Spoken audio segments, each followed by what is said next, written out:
હવે શિયાળાની ઋતુમાં આપણા હોઠ વારંવાર ફાટશે, તો આવી સ્થિતિમાં તમારે અમુક બાબતોનું જો ધ્યાન રાખો છો તો તમારા હોઠ પણ આ ગુલાબના પાંદડા જેવા રહી શકે. નમસ્કાર દર્શક મિત્રો, ખબર છે .com પર હું દ્રષ્ટિ આપ સૌનું સ્વાગત કરું છું.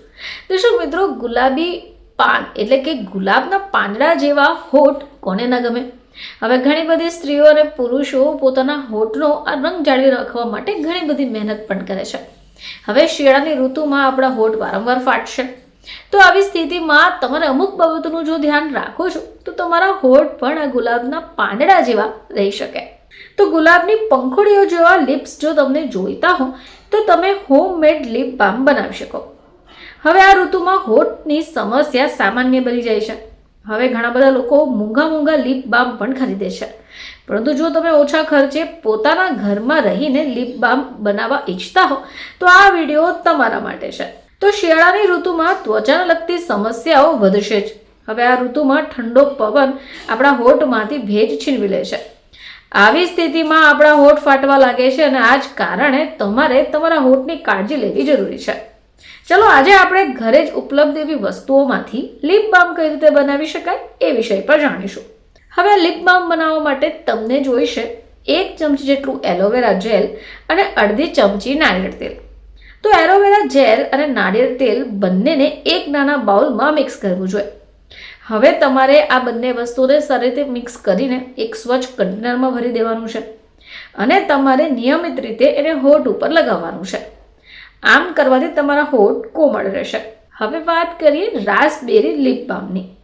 જો તમારી પાસે રાસબેરી લિપ બામ છે તો તમારે લિપસ્ટિકનો ઉપયોગ કરવાની જરૂરત જ નથી. હવે આ રાસબેરીમાં ઓમેગા 9 અને ઓલિક એસિડ ત્વચાને સૂર્યપ્રકાશથી બચાવે છે.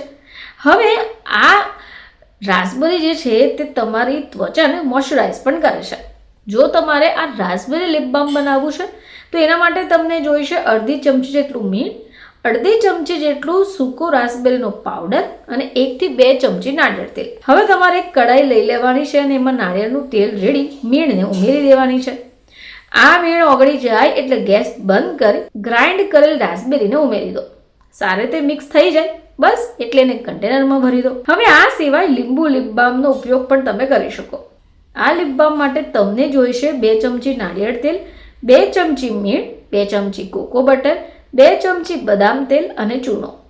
હવે ડબલ બોઇલરને ધીમી આંચ પર મૂકીને એમાં કોકો બટર, બદામનું તેલ, મીણ, નારિયેળનું તેલ ઉમેરીને એને ઓગળવા દેવાનું છે. હવે એમાં લાઇમ એસેન્સ ઓઇલના ટીપા નાખીને સારી રીતે મિક્સ કરી દેવાનું છે. બસ આ મિશ્રણ ઠંડુ થઈ જાય એટલે એક નાના પાત્રમાં કાઢીને તમે એનો ઉપયોગ કરી શકો છો. તો દર્શક મિત્રો, આ એવા લિપ બામો છે કે જે તમે ઘરે રહીને જ બનાવી શકો છો. ફરીથી તમારી સમક્ષ હાજર થઈશું. ત્યાં સુધી જોતા રહેજો ખબર છે .com.